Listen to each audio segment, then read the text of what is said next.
ఎర్నిమాంబ, ఎరుకుమాంబ, పోలమాంబ, నీలమ్మ వేప చెట్టు, కుంచమాంబ, కుంచాలమ్మ, దుర్గాలమ్మ ఇలా విశాఖపట్నంలో ఒక్కో ప్రాంతంలో ఒక్కో గ్రామదేవత కొలువు తీరి భక్తుల ఆరాధనలు అందుకుంటోంది.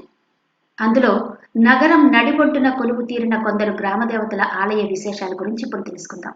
అయితే ఫ్రెండ్స్, మీరు మాత్రం ఈ వీడియో ఎక్కడా స్కిప్ చేయకుండా ఎండ్ వరకు చూడండి. అలాగే వీడియో తప్పకుండా లైక్ చేయండి, షేర్ చేయండి, కమెంట్ చేయండి.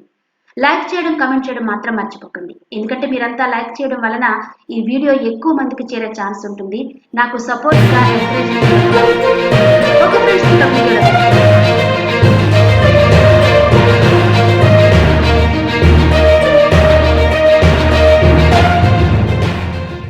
ఆ జగజ్జనని ఆదిపరాశక్తి తన అంశలతో విభిన్న రూపాల్లో అనుక్షణం భక్తులను కాపాడుతూ ఉంటుంది.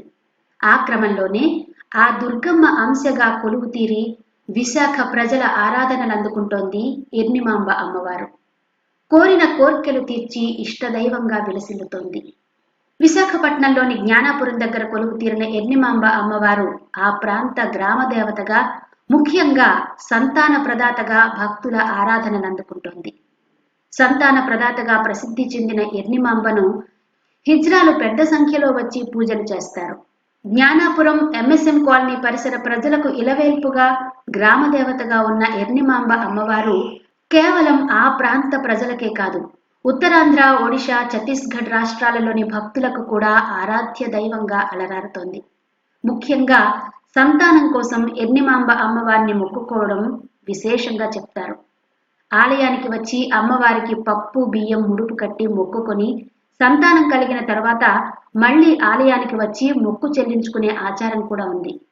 కొంతమంది కోళ్లు, మేకలు అమ్మవారికి సమర్పిస్తామని మొక్కుకొని ఆ మొక్కు చెల్లించుకొని అక్కడే వంటలు చేసుకుని భోజనాలు చేసి వెళుతూ ఉంటారు. అయితే కరోనా కారణంగా ప్రస్తుతం దానికి అనుమతి లేదు. ఇక ఆలయ చరిత్ర గురించి ఖచ్చితమైన సమాచారం లేకపోయినా స్థానికులు చెప్పే కథనాల ప్రకారం పూర్వం అచ్చయ్యమ్మపేట ప్రాంతంలో ఎర్నిమాంబ అమ్మవారు ఈ ప్రాంతీయుల పూజలు అందుకుంటూ ఉండేది. ఆ తరువాత జ్ఞానాపురం సమీపంలో ఉన్న ఒక ఖాళీ స్థలంలోకి అమ్మవారి విగ్రహాన్ని తరలించినట్టు చెప్తారు. అలా దాదాపు 50 సంవత్సరాలకు పూర్వమే ఒక తాటాకు పందిరి కింద కొలువు తీరిన అమ్మవారు ఇక్కడ స్థానికుల పూజలందుకోవడం మొదలైంది. ప్రారంభంలో జ్ఞానాపురం గ్రామస్తులు, పరిసర రైల్వే ఉద్యోగుల కుటుంబాలు అమ్మవారిని ఎక్కువగా పూజించేవారు. అయితే ఎవరికి ఏ కష్టం వచ్చినా అమ్మవారి దగ్గరకు వచ్చి అమ్మవారి చెవిలో చెప్పుకుంటే ఆ కష్టం ఇట్టే తీరిపోతుంది అన్న ఒక నమ్మకం ప్రచారంలోకి రావడంతో, ముఖ్యంగా సంతానం లేని వారు ఎర్నిమాంబకు మొక్కుకుంటే సంతానం కలుగుతుంది అన్న నమ్మకం పెరగడంతో భక్తుల తాకిడి కూడా పెరిగింది. దాంతో భక్తులు స్వయంగా విరాళాలు వేసుకుని అమ్మవారికి ఆలయాన్ని కట్టించారు. కాలక్రమేణా అమ్మవారి మహిమ ఇతర ప్రాంతాలకు కూడా పాకడంతో విశాఖ నలుమూలల నుంచి భక్తులొచ్చి అమ్మవారిని దర్శించుకుని ఆలయ ప్రాంగణంలోనే వంటలు చేసుకుని భోజనాలు చేసి వెళ్లడం సంప్రదాయంగా మారింది. భక్తుల తాకిడి పెరగడంతో ప్రస్తుతం ఈ ఆలయం దేవాదాయ శాఖ పర్యవేక్షణలోనే నిర్వహించబడుతోంది. ఎర్నిమాంబ అమ్మవారు గుర్రం వాహనం మీద భక్తులకు దర్శనమిస్తుంది. ప్రతిరోజు అమ్మవారికి ప్రత్యేక అలంకరణలో పూజలు చేస్తారు. అమ్మవారికి ప్రీతికరమైన ఆదివారం రోజు మాత్రం వేల సంఖ్యలో భక్తులొచ్చి దర్శనం చేసుకుంటారు. ఇక మే నెలలో అమ్మవారి వార్షిక వేడుకలను, అదేవిధంగా దీపావళి వేడుకలు కూడా అత్యంత వైభవంగా చేస్తారు. దీపావళి వేడుకల సందర్భంగా లక్షల రూపాయలు వెచ్చించి బాణాసంచా కాల్చడం, అమ్మవారి ఆలయాన్ని విద్యుత్ దీపాలతో అలంకరించడంతో ఆలయంలో జరిగే వేడుకను చూసేందుకు పెద్ద సంఖ్యలో ప్రజలు తరలి వస్తూ ఉంటారు. మిగిలిన అన్ని రోజుల్లో కంటే మంగళవారం, గురువారం, ముఖ్యంగా ఆదివారం ఆలయంలో విపరీతమైన రద్దీ ఉంటుంది. ఎంత రద్దీ అంటే ఆదివారం అటువైపు వెళ్లడానికి కూడా కష్టంగా ఉండేంత రద్దీగా ఉంటుంది. అమ్మవారిని పూజిస్తే అన్ని రకాల కష్టాలు తీరడంతో పాటు సంతానం లేని వారికి సంతానం, నిరుద్యోగులకు ఉద్యోగం లభిస్తుందని భక్తుల నమ్మకం. గతంలో స్థానికులు మాత్రమే పూజలు చేసుకునే ఎర్నిమాంబ ఆలయానికి గత 2 దశాబ్దాలుగా ఒడిశా, ఛత్తీస్గఢ్ లాంటి ఇతర రాష్ట్రాలు, జిల్లాల నుంచి కూడా పెద్ద సంఖ్యలో భక్తులు రావడం జరుగుతోంది. ఇవి విశాఖపట్నంలో సంతానాన్నిచ్చే అమ్మవారుగా ప్రసిద్ధి చెందిన ఎర్నిమాంబ అమ్మవారి ఆలయ విశేషాలు. ఇక విశాఖపట్నంలో అత్యంత ప్రసిద్ధి చెందిన గ్రామదేవత ఎరుకుమాంబ. ఆ ఆలయంలో కొలువైన అమ్మవారికి శిరస్సు ఉండదు. శిరస్సు స్థానంలో ఓంకారం ఉంటుంది. అమ్మవారి పాదాల దగ్గర శిరస్సు ఆకారం ఉంటుంది. ఎక్కడైనా అమ్మవారికి చీరలు, పసుపు కుంకాలు, నగలు, పళ్ళు, పంచభక్ష పరమాన్నాలు సమర్పిస్తామని మొక్కుకుంటారు, మొక్కులు తీర్చుకుంటారు. కానీ ఈ అమ్మవారికి మాత్రం బిందెలతో నీళ్లను సమర్పిస్తామని మొక్కుకుంటారు.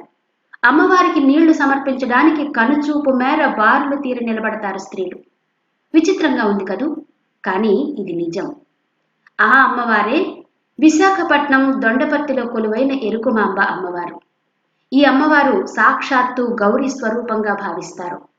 7వ శతాబ్దం నుంచి అమ్మవారు ఇక్కడ కొలువైందని స్థల పురాణం చెప్తోంది. ఎక్కడైనా దేవీ దేవతలకు కొబ్బరికాయలు కొడతాము లేదా చీర, పళ్ళు నివేదిస్తాము.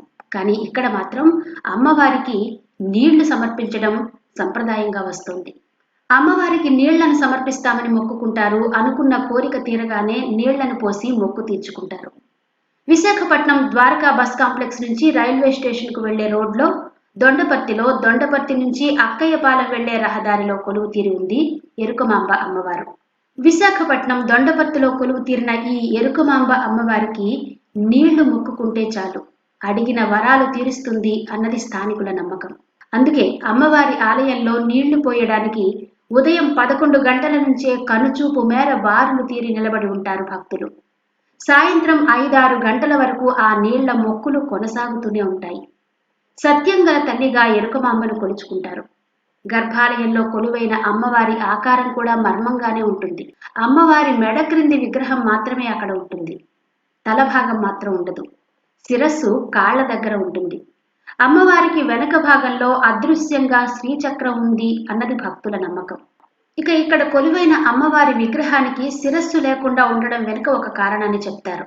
ఇక అమ్మవారి ఆలయ చరిత్ర విషయానికి వస్తే, ఎరుకమాంబ అమ్మవారు ప్రస్తుతం రైల్వే స్టేషన్ ప్రక్కనే ఉన్న వైర్లెస్ కాలనీలో 3వ శతాబ్దం నుంచి పూజలు అందుకుంటూ ఉండేదట. రైల్వే స్టేషన్ నిర్మాణం సమయంలో ఆ గ్రామాన్ని ఖాళీ చేయించడంతో అమ్మవారిని అక్కడే వదిలేసి వెళ్లిపోయారట ప్రజలు. అయితే తరువాత అమ్మవారు కొందరు భక్తులకు కలలో కనబడి, భక్తులు ఎక్కడ ఉంటారో తాను కూడా అక్కడే ఉంటానని, తనను ఎద్దుల బండి మీద తీసుకురమ్మని, ఆ బండి ఎక్కడ ఆగిపోతే అక్కడ తనను ప్రతిష్ఠించమని చెప్పింది అన్నది ఓ కథనం. దాంతో అమ్మవారు చెప్పిన విధంగానే విగ్రహాన్ని ఎద్దుల బండి మీద పెట్టి తీసుకొస్తుంటే ఒక చోట బండి ఆగిపోయింది. అక్కడే ఆలయం కట్టి విగ్రహం ప్రతిష్ఠించాలి అనుకుంటున్న సమయంలో విగ్రహం నుంచి శిరస్సు వేరుపడిందట. వేరుపడిన అమ్మవారి శిరస్సు విగ్రహానికి అతికించడానికి ఎంత ప్రయత్నించినా ఆ ప్రయత్నం మాత్రం కుదరలేదు. దాంతో భక్తులు ఇదేంటి ఇలా జరిగింది అని చెప్పి అమ్మవారిని ప్రార్థించగా, ఆ శిరస్సును తన కాళ్ల దగ్గరే పెట్టి తన కంఠానికి నీళ్లు పోస్తూ ఉంటే తాను అందరినీ చల్లగా చూస్తానని ఎరుకమాంబ అమ్మవారు చెప్పినట్టు ఓ కథనం. ఆ విధంగా ఎరుకమాంబ అమ్మవారికి నీళ్లు పోసి మొక్కులు తీర్చుకోవడం సంప్రదాయంగా మారిందని కూడా చెప్తారు. ప్రతి బుధవారం ఇక్కడ అమ్మవారికి నీళ్లు పోసే సంప్రదాయం ఉంది. శ్రావణ మాసంలోనూ, దసరా నవరాత్రుల్లోనూ, శివరాత్రి సందర్భంగానూ ఈ ఆలయంలో అంగరంగ వైభవంగా ఉత్సవాలు జరుగుతాయి. ఆ సందర్భంగా ఆలయంలో ప్రత్యేక పూజలతో పాటు అనేక సాంస్కృతిక కార్యక్రమాలు కూడా జరుగుతాయి. ఈ ఆలయం కూడా దేవాదాయ శాఖ పర్యవేక్షణలోనే ఉంది. ఇక విశాఖపట్నం నడి మధ్యలోని ప్రాంతంలో ఉన్న మరో ఆలయం సంగతి చూద్దాం. ఆ ఆలయంలో అమ్మవారి విగ్రహం అంటూ ఏది ఉండదు. చెట్టు, పుట్ట, కొండ, కోన, నది, సరస్సు ఇలా ప్రకృతిని దేవతలుగా, దైవంగా కొలుచుకునే సంప్రదాయం మనది.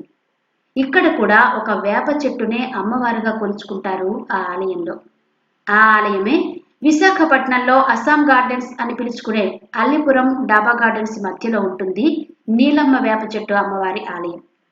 ఇక్కడ నీలమ్మ అమ్మవారు ఏ విధంగా వెలిశారు, అసలు అమ్మవారు చెట్టు రూపంలోనే ఎందుకు పూజలు అందుకుంటోంది అన్న విషయాల్లో మాత్రం ఎలాంటి ఆధారాలు ఉండవు. ఆలయంలో వేప చెట్టు కింద ఒక శిలారూపం ఉంటుంది. ఆ శిలారూపాన్ని, ఆ వేప చెట్టుని అమ్మవారిగా భావించి కొలుచుకుంటూ ఉంటారు భక్తులు. ఈ నీలమ్మ వేప చెట్టు అమ్మవారు కోరిన కోర్కెలు తీర్చే కల్పవల్లిగా, భక్తుల పాలిటి కొంగు బంగారంగా కొలువు తీరి పూజలు అందుకుంటూ ఉంటుంది. ఈ అమ్మవారి పేరు మీదుగానే ఆ ప్రాంతం నీలమ్మ వేప చెట్టు అని పిలవడం కూడా జరుగుతుంది. మొదట్లో ఆరు బయటే పూజలు అందుకున్న ఈ నీలమ్మ అమ్మవారికి ఆ తరువాతి కాలంలో ఆలయ నిర్మాణం జరిగింది.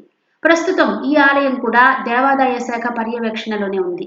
ఇక్కడ అమ్మవారు సంతాన ప్రదాయినిగా, స్త్రీలకు సౌభాగ్య ప్రదాయినిగా, వివాహం కాని వారికి కల్పవల్లిగా, భక్తుల కోర్కెలు తీర్చే కల్పవల్లిగా పూజలందుకుంటోంది. ఇవి విశాఖపట్నం నగరం నడిబొడ్డున వెలసిన కొందరు గ్రామ దేవతల విశేషాలు. వీరే కాదు, ఇంకా చాలా మంది గ్రామ దేవతలు ఉన్నారు కదా అని మీరు అనుకోవచ్చు. వారి గురించి మరో వీడియోలో తెలుసుకుందాం.